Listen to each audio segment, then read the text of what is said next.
Well, it's been a few weeks since we've heard from our OSU agricultural economist, Dr. John Michael Riley. And John Michael, wheat harvest, it's kind of the wheat harvest that's just never going to end, huh? Absolutely. That was kind of how it was phrased from a grain merchandising friend. Just can't get this thing done with. Obviously, it's delayed. A lot of weather delays have played a role. In Oklahoma, we're at 83% harvested. Typically, we're at 93% at this time of the year. So there's always still some lingering acres out there, but just a few more this year. If you look to the north, Kansas is ahead of schedule. I'm thinking that we've had some of those harvest crews just kind of move on from Oklahoma to get into Kansas just to keep the combines rolling. And now our Oklahoma producers are going to have to work to get them back south before they continue moving north. So I think that's going to be a little bit of a struggle for our Oklahoma producers with regard to finishing up this wheat harvest. You know, as wheat harvest is progressing into, July, is any suffrage in quality at all? There we're seeing some drops in test weights. Now, up to last week, it's been very minimal. So we're more than likely, yes. The longer it sits in the field, the more likely you're going to see lower test weights and probably some drops in overall quality. And sprouting issues as well. Yes, definitely. So when we were talking about like summer crops and, winter wheat, it is that time of year producers are like looking at the summer crop. What about acreages? How's the acreages for all the crops in Oklahoma? Right. We got the acreage report last week from USDA, and for the most part, no big changes from the March prospective plantings report.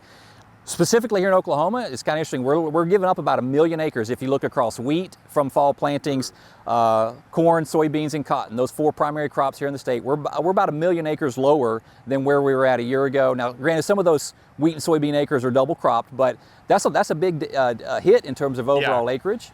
Some of that, I suspect, is headed into pasture because of where we're seeing beef cattle prices. That strength has probably pulled a lot of those marginal crop acres back into some pasture. Does that account for failed pastures at all? Possibly, there's some of that, but with our rain and our weather, I mean, we're pretty green across the state for the most part. So it's been a little bit since we've talked about, just kind of the world news and trade and all that. So there has been a little bit of trade news in regards to tariffs and a delay in tariffs. So talk a little bit about that and how the market reacted. So a lot of that started to make rumbles right before the 4th of July holiday, and we saw a big rally in corn prices and in wheat prices on the futures market, largely because there was some expectations that some of that would ease. Then we get past the holiday and it's kind of reverse course a little bit. Those markets have pretty much fallen back to where they were pre-holiday. Wheat prices have been a little under quite a bit of pressure, largely due to these potential trade snafus that could be coming forward. So looking at summer crops though, how are prices looking for summer crops? Still looking at, there's really, outside of that one little bit of rally, it's largely been all of these reports that we're getting, all of the data that we're getting in with regard to summer crop has been expected. I mean, it's really no big wild moves as a result of that. A lot of it has just largely come from what is our export market going to look like moving forward throughout the growing season. All right, thanks, John Michael. It's good to see you. Dr. John Michael Riley, OSU agriculture economist here at Oklahoma State University.